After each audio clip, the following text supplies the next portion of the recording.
Welcome back to Gutted, Good Grief. My name is Becca Chifi, and I am here with my co-host Sydney Rose. Sydney and I are excited to dive in a little bit more to conversations surrounding the differences between and interweavings of curiosity and validation, keeping in mind that there's not one that is bad or one that is wrong, but they are both incredibly important tools that we all utilize to connect with others, especially through moments that are trying or difficult, or um, in the cases that we're exploring, flooded with grief.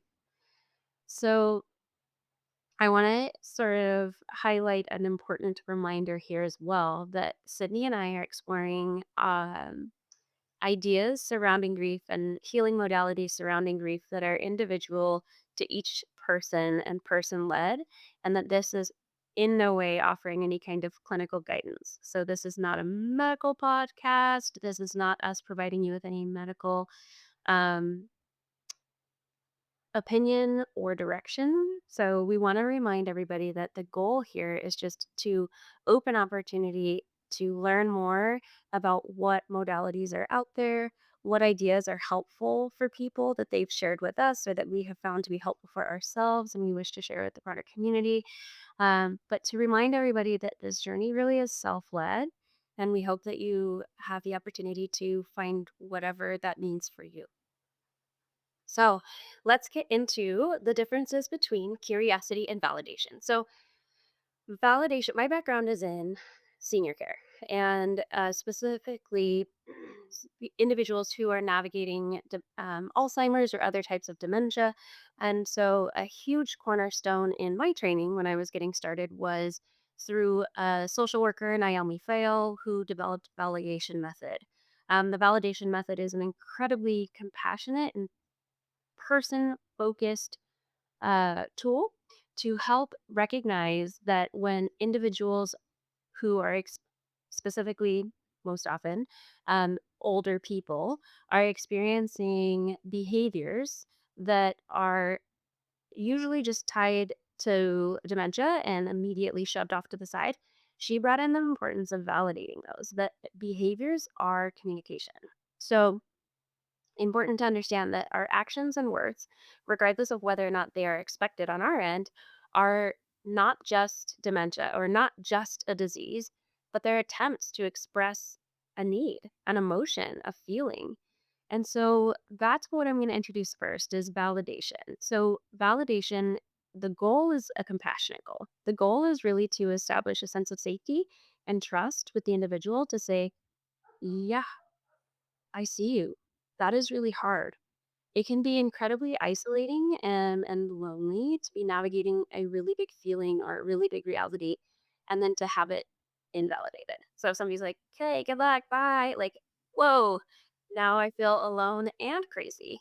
Great. So it's important to be really mindful about that neither of these terms are bad, curiosity versus validation, that they both are incredibly important and that they complement each other. So validation, again, the goal is to honor what somebody's saying, to confirm that you hear them, that what they're feeling makes sense, to work hard to distinguish their words or the behaviors, and tie it to whatever they're trying to communicate with you. So to show up, and it's also validating that they matter, right? When you validate somebody's experiences, you're validating their importance to you. So it's a beautiful, beautiful tool. Next, I want to introduce curiosity. And I think that curiosity is really the second step in this. In some ways, the first step, because you have to be curious about a person, I guess, to validate their existence and be interested in knowing. But curiosity to me is really a step that goes beyond validation. So the goal is to learn more, to understand, to dive deeper. And so when I think about the importance of these tools, I tend to be very, very heavily focused on curiosity. And the reason for that is twofold. Again, I think validation is really just step one. So when you walk by a house and you see it as on fire, you can validate, oh, your house is on fire. Great. Curiosity is the stage that moves into the supporting, the helping, the knowing. So, oh my gosh, what do you need? Where do we help you? How can I get you support? I'm calling 911. Do you have anybody in there? Right? It's the questions, it's the learning, it's the moving forward. The other really important reason that I tend to lean into curiosity um, as an critical element to that validation component is because it's that inner knowing that we talk about all of the time. So, one of the risks that you can run into when trying to validate is to accidentally minimize or be condescending. So, if you were to look at the approach that's taken when utilizing these tools of curiosity versus validation, validation almost puts you in a position of authority. It's saying, yes, I affirm that what you're feeling is real, confirmed, you're not crazy. I am in a position that's looking down, almost not down or maybe equally, but saying, yes, I affirm that's what's happening. I validate you.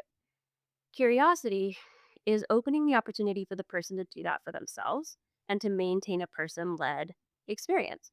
And again, validation is not bad. I'm going to say that over and over and over and over. We need validation. We need to feel supported. We need to feel seen. I just want to offer a different lens of how curiosity and validation can commingle and work together to take things a step further.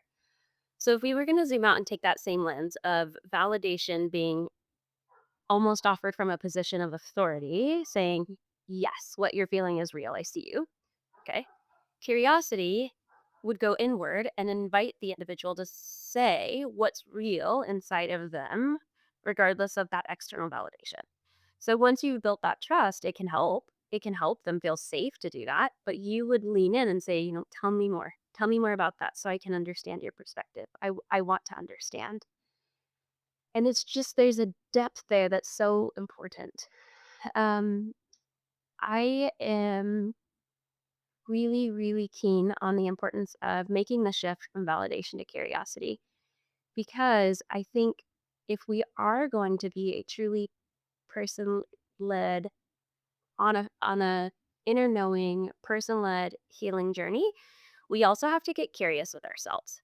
So it wouldn't be enough to just say, I see that I'm sad right now. That's so beautiful. That is so beautiful. Honoring your parts and bearing sacred witness is the work. That is so beautiful.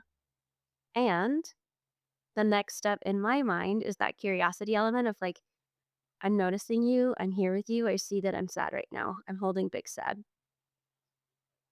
Tell me more about it. So that can take a couple of different pathways. That could be tell me more about like let's get to the root of the why. And understanding that front. That could be tell me what you need right now, getting to the root of what would help you feel safe to move through it.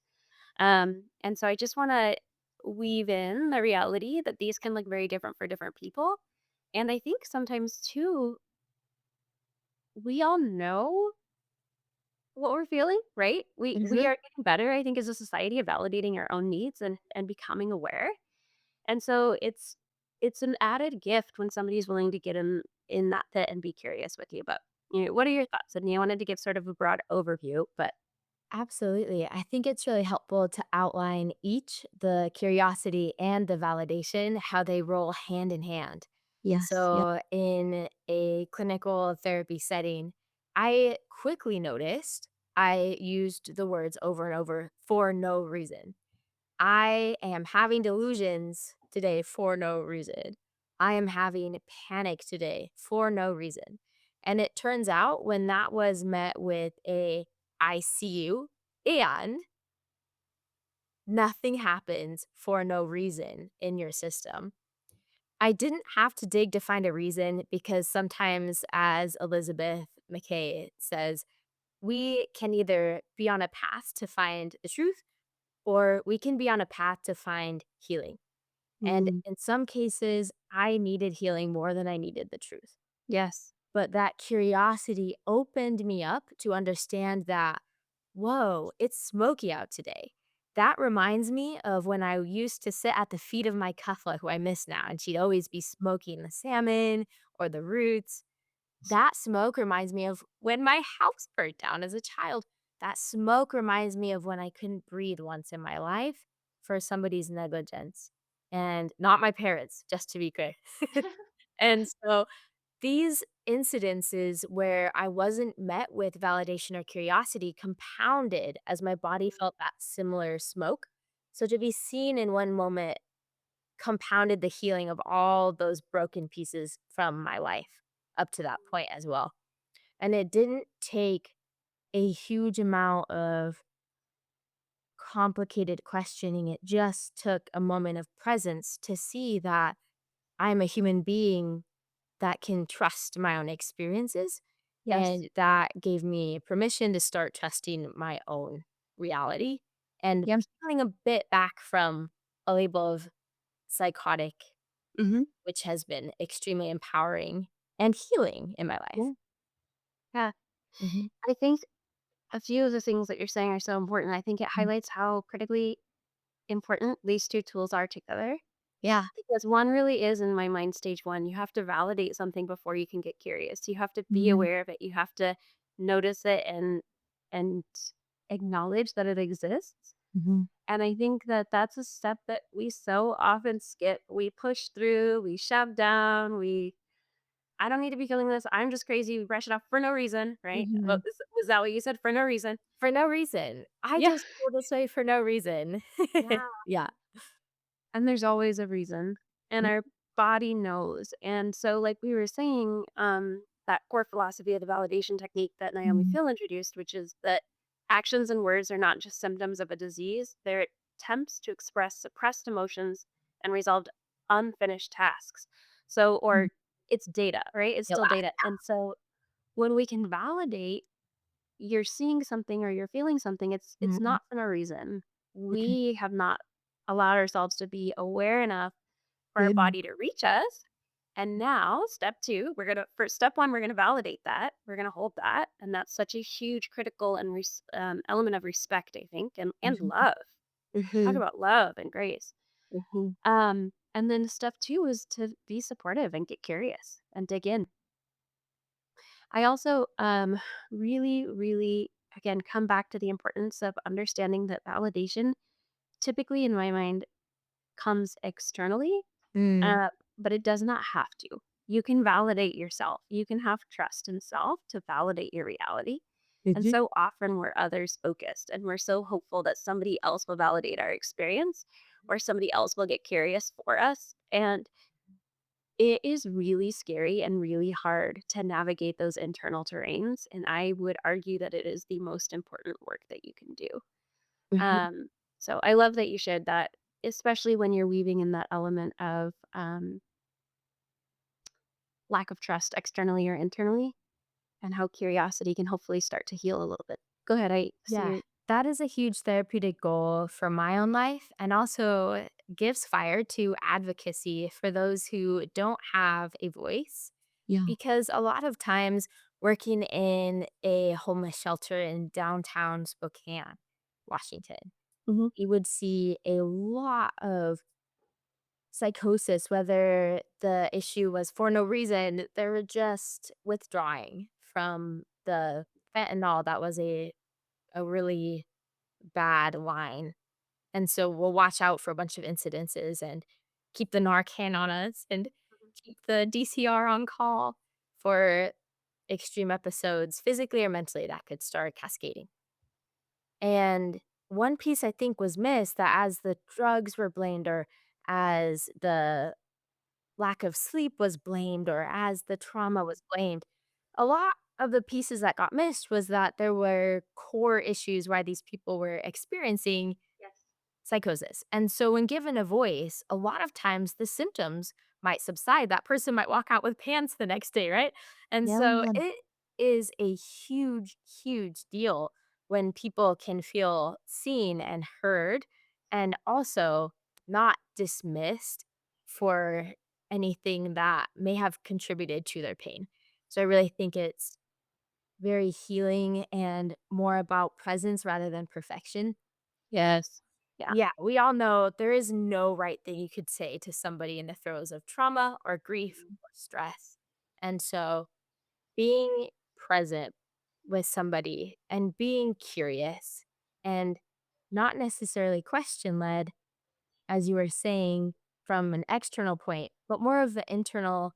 being with that person, understanding, do I know everything about them? And is there anything that I can support them with that they cannot vocalize? And so sometimes it's reading the body language that is Mm. rolling through their system since we're so good at humans at mirroring, feeling, oh, they're feeling anxious. Can I slow my tone? Can I offer another support person, whether we're a formal support in somebody's life or a soft, natural support, like a family member or a friend?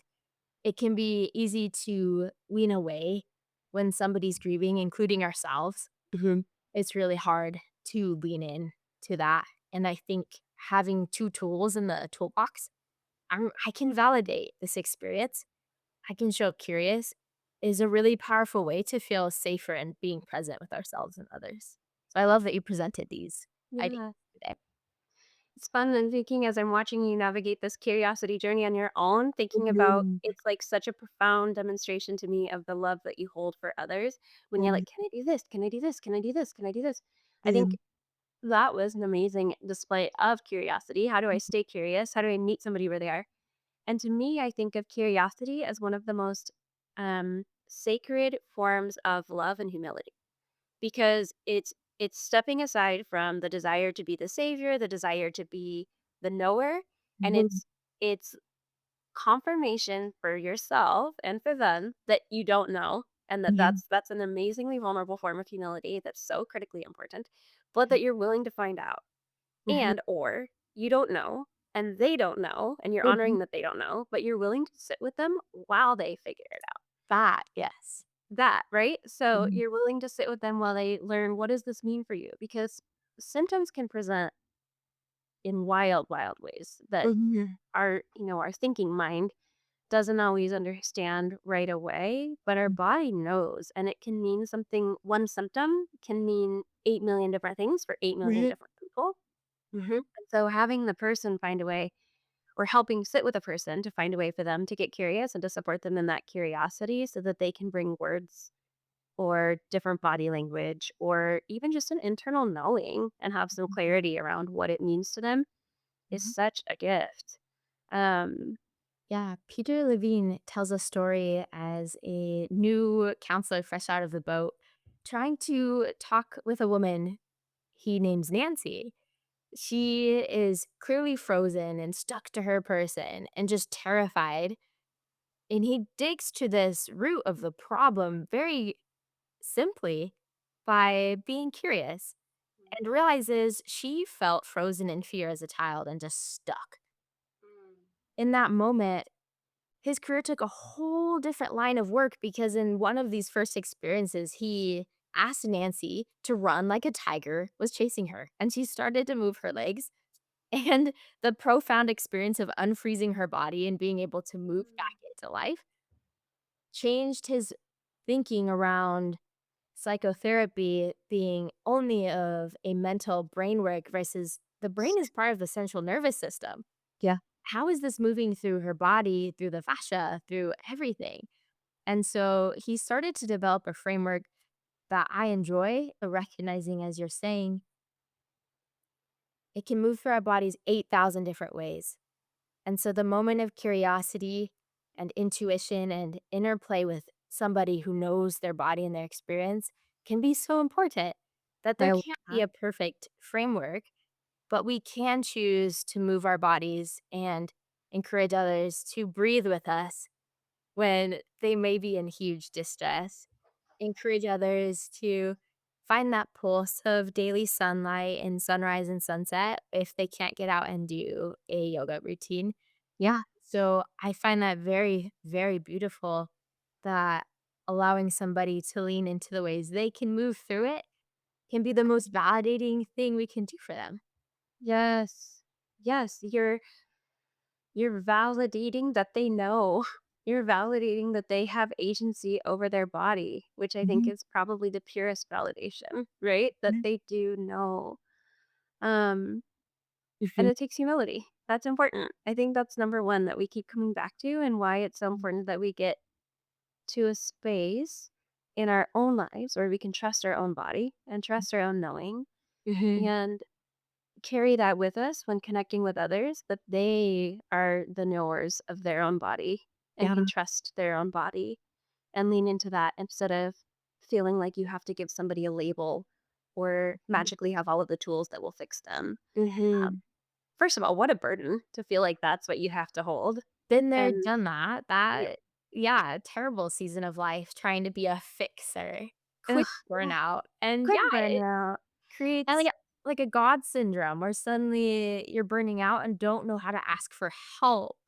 It's a I have a terrible theory that the only way that people can navigate that when they get stuck in that headspace is their protector part of mass Mm. arrogance. Like, they just Yeah. have to almost stay arrogant because Mhm. it helps them stay in that space if I have to have all of the answers because nobody Mhm. has any of the answers. We No. have answers, but none of them are the answer. That No. doesn't exist, right? We're here to be in a fluid learning state all of the time. Mhm. I like that you brought in some of those somatic frameworks.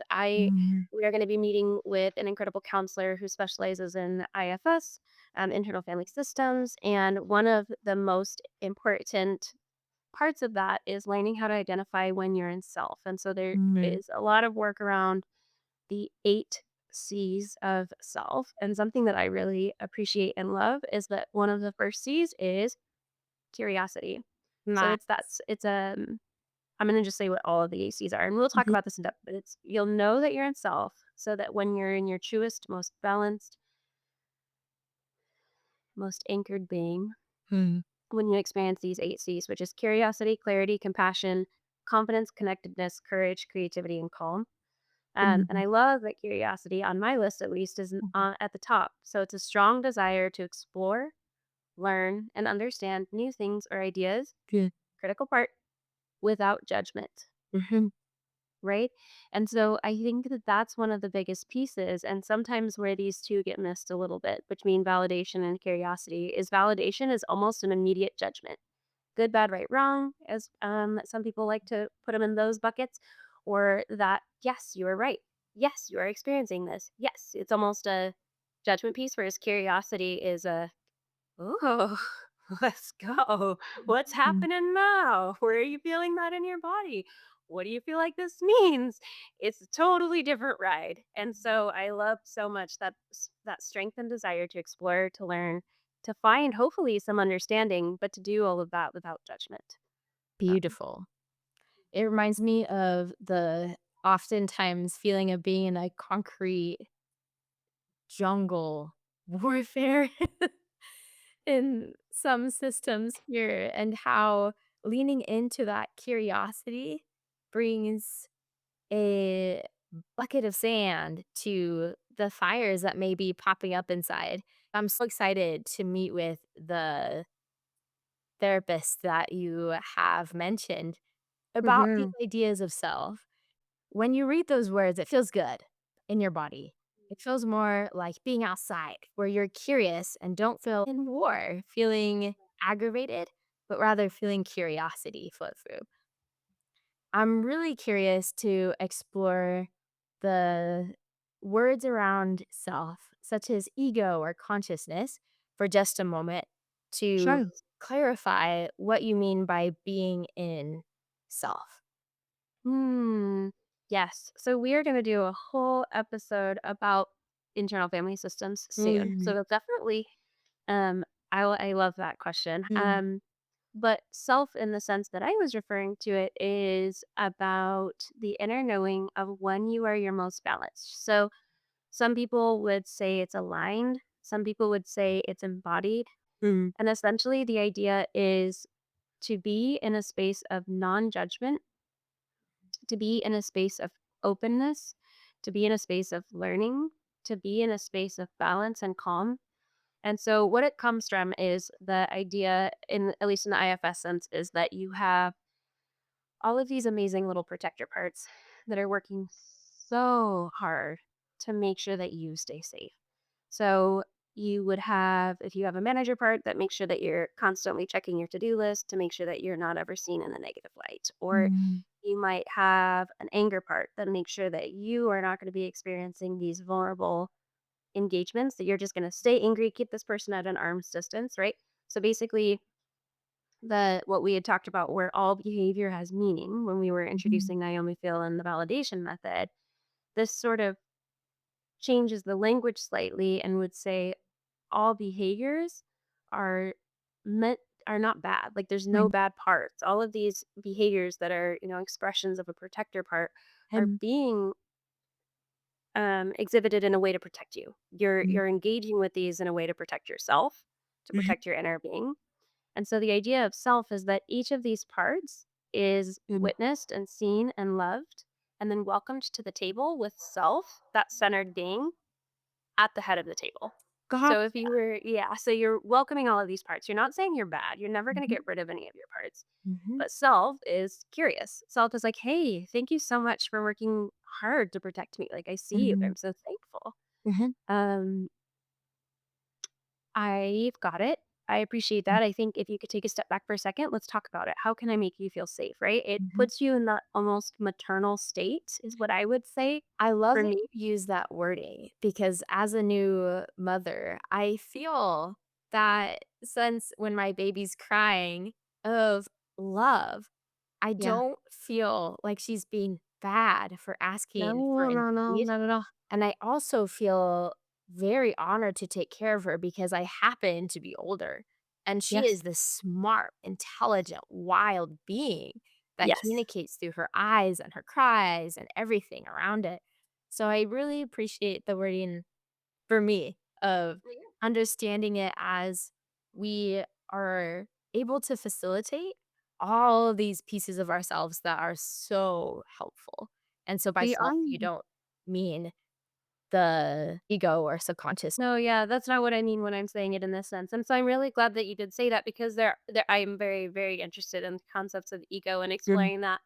But when I'm referring to self, I mean when you are your most centered, it would be like for You me the divine feminine mhm, internally, or it's truly a very maternal sense, not of I need to solve everything for you, but just a mhm, holding of an endless compassion, an endless curiosity, mhm, an endless sense of being connected and mhm. calm and clear, right?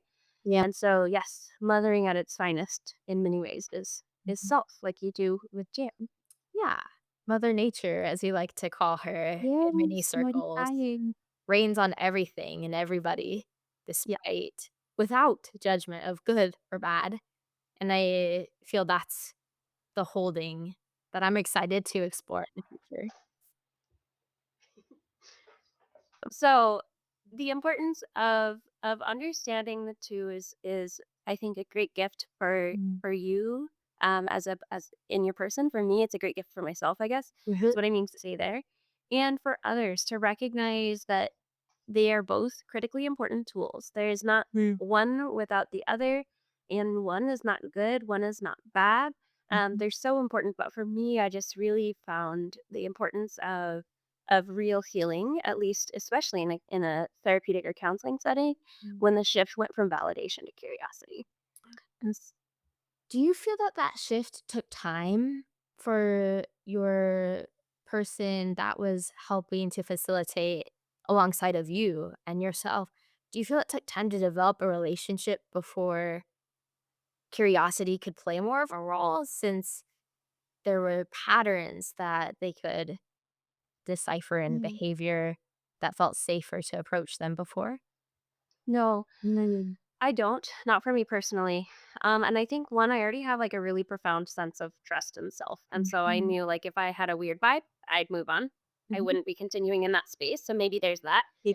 Uh, But also, I think it's important for me to know, like, or to state that Yeah. the difference of validation versus curiosity was that it was self led for me. So instead of somebody saying, there's still a lot of validation when I Mhm, work with this person, it's like, I see that. Like, that's mhm, hard. What's going on in your body? I can see that something's activated, right? So they're still mhm, validating that what I'm experiencing is hard or validating that they see that something's coming up, mhm, but the difference is that almost every statement is followed with an "I trust you.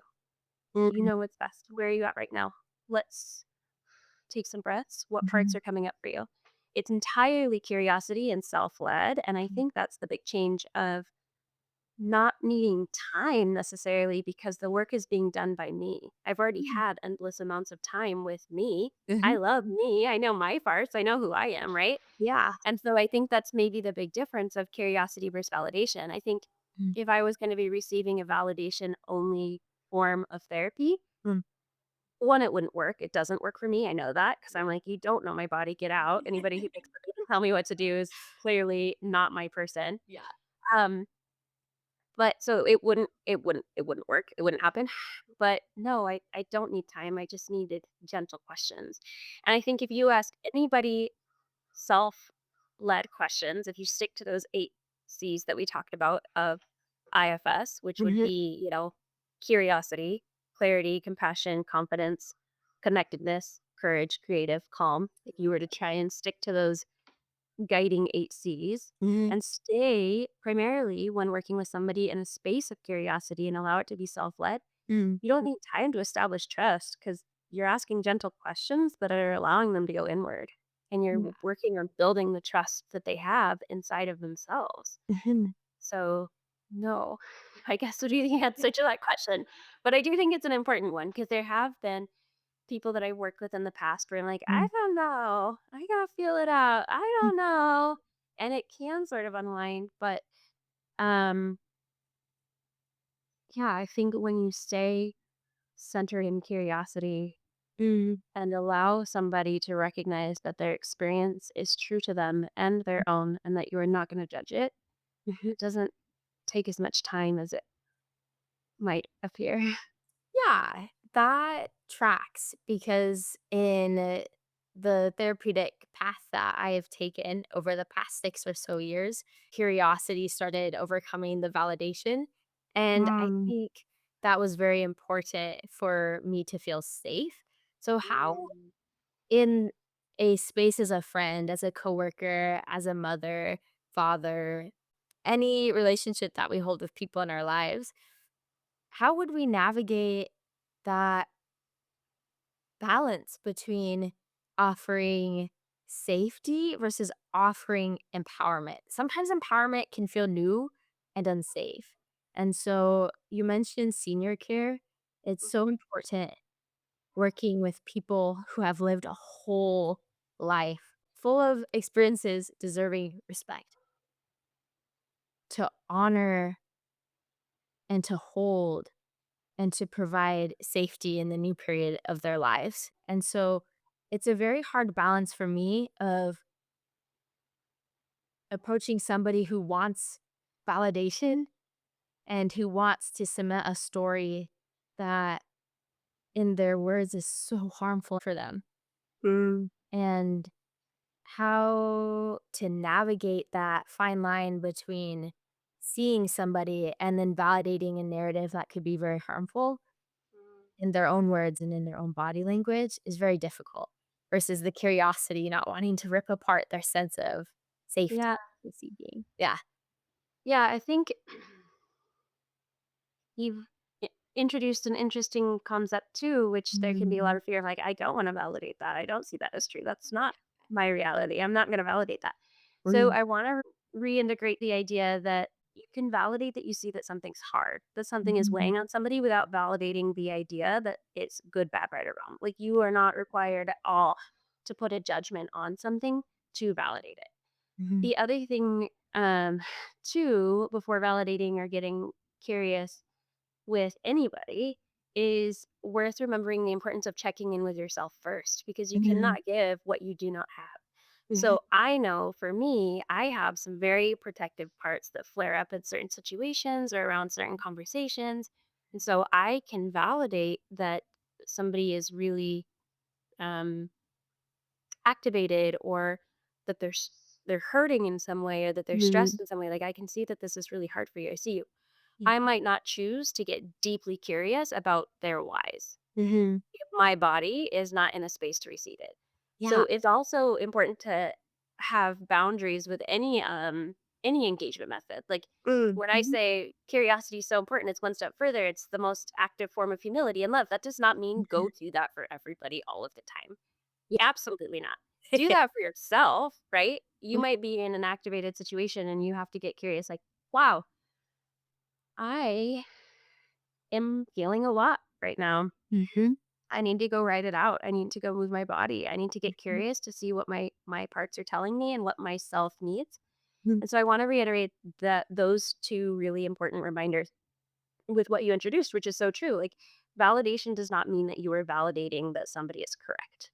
You are Mhm. validating that they are trying to say something to you. You are validating that they are feeling something thick. You are validating that Mhm. they are experiencing something, and that's okay. You can do all of that without judgment. And similarly with curiosity, you can get curious if you have the space or capacity or energy to wonder, what is the hardest part of this for you right now? Like, how can I best support you? And you do not have to. Mhm. You are not required to, expect to, um, or encouraged to fix. That is never the goal, right? And Mhm. so sometimes space and time is what people need to get curious within themselves. Sometimes if Mhm. you're activated by somebody else's experiences, validation is enough. But wow, that's really hard. And they can get curious with themselves later of, why was I so intense? Why was I so adamant at saying my way is the way? There is only this way. Why did I choose to lean into that so hard? It pushed this Mhm. person away. They can do some reflection later, which is also still fine. So Hard to be curious when you don't feel safe. And yeah, how often in our more intimate relationships, whether they're formal or natural as a support system, do we feel the mirror of somebody else's aggravation? yeah, Because it's so natural to feel what others are feeling. So if somebody is feeling stressed and they don't feel good enough at their life and they meet us in the street and suddenly their interaction with us makes us feel stressed and not good enough, yeah, they were feeling a certain way and communicated it to us very strongly, which we can carry in our nervous system. So it's really easy to feel unsafe in interactions where people might be grieving. And so, how beautiful as a reminder to set up a boundary and to be able to take a step back because we can be curious later. In the moment, it may be enough to say, I see you, or I acknowledge that experience, yeah, and I need to take a small step back. yeah. I'll Yeah. be here later. Yeah. It's your sign of getting curious with you, right? So Mhm. curiosity and validation can still happen, and Mhm. making you get curious with yourself first before you're trying to get curious with anybody else. I think that it's still so important and still so beautiful, but you're right. And Mhm. Um, you know, you're right. Radical curiosity. What a beautiful space. I hope everybody finds a beautiful space to be radically curious with their Yeah. self. Yeah. And Mhm. to do so truly from that space of non-judgment. Mhm. That to me is the heart of curiosity, Ooh. is truly the desire to know, not to Mhm. judge it, not to assign a label to it, not to decide what gets to be right or what gets to be wrong or anything like that. Yesterday, I had the opportunity to join our friend Emily Overland in a women's wisdom circle, Mhm. introducing some of the realities that are, or different strengths that women can pull from, or realities that women are navigating. Wow. And she introduced me to, it was when she was studying the agreements for the circle, of a Mhm. term that I had not yet heard. The concept I was deeply aware of, but the term Mhm. I hadn't heard, and I found it very powerful. So I want to share it here. Please. She invited everybody to, consent to these agreements or amend these agreements as needed before moving forward. And one of them was the importance of emotional sovereignty. So, Mm. respecting that your emotions are yours, they're not Mhm. mine. And my Mhm. emotions are mine, they're not yours. And I think respecting that, I love so much that term, emotional sovereignty, because it removes that need to fix, it removes that need to Mhm. change. You have to feel this way. This is Mhm. the right way. No, I don't. Thank you so much. And no, you don't. Thank you. Mhm. Your emotions are yours, and there's a sovereignty in that. Mhm. There's true depth and holding. And I think the only way to really honor that without shifting to the fix is to be able to zoom out and remove any of that sense of judgment. Because as soon as we put that label of right or wrong or moral or immoral, we're shutting down curiosity. Mm. It's the distinguishing between darkness and calling the darkness bad. The term of emotional sovereignty hits so deep Mm. that it reminds me of the little Yakima nation, the sovereign nation within this hug of the United States of America, their own government. And there was an agreement. Sometimes I love the fact that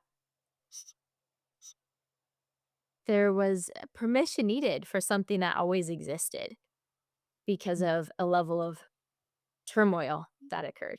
How Mhm. beautiful to have a contract of sorts that both of you figured out where you're giving yourself permission for something you've always had because of a turmoil Mhm. point of being in a group of people where now you have agreed to own your emotional sovereignty. Mhm. Very beautiful. It is, yes. Mhm. And I think it's a form of validation in itself, Yeah. which I really respect and appreciate. Like you said, it's Mhm. something that you already have and is already deeply internal. It's Mhm. it's an immediate, almost like preemptive validation. What you're experiencing is real. This is yours. Mhm. This is Mhm. mine. We get to be safe to explore those together without assuming anybody else's, without taking somebody else's. Yeah. Yeah. A lot of times we can be sponges, Becca, as you know. Mhm. And as a human kind, it's very difficult to own our own power, own that own vibrational field that's flowing out towards others that helps us survive through times of famine or distress. And so I find it very helpful to find those moments of emotional sovereignty by grounding into my own energy, picturing that Mm, field flowing inward, picturing that energy flowing inward. yeah. And this as a therapeutic tool can be so empowering and allow us to hold space for ourselves in that curiosity of safety and then bring that into interactions with others if we want to. Yeah. Mhm. Well said. Well said. Well, as a summary, because we've talked about a lot, I want to Ooh. revisit the concept of what the two are and encourage people to sit with them if that feels good in their body and see where they might weave in. So, Mm. curiosity and validation are complementary. They're not opposites, right? There's not one that's good, there's not one that's bad, but they're incredible tools. Validation is building trust by confirming a feeling, right? That a behavior is coming from a way or a desire to communicate or a protective part, that their experience is real, that your experience is real. So validation in my mind is truly that sort of first step.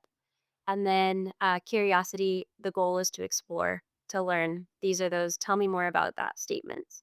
And it is an important reminder here that it is offered from a space both internally and externally, Mm. hopefully, a space of non judgment. Mhm. And I want to reiterate this piece here. True love filled curiosity is offered from a space um, of non judgment. As soon as you're using it as Mhm. a tool to hurt, you're no longer curious, right? Mhm. That's not curiosity, that's agenda.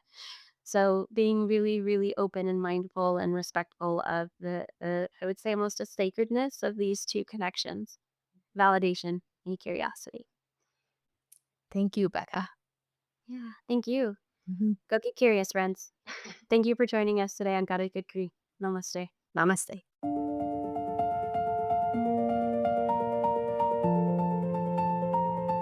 Good it, good grief.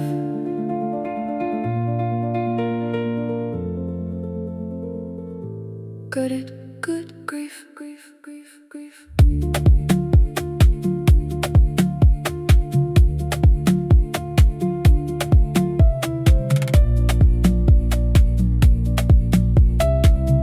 Good it, good grief.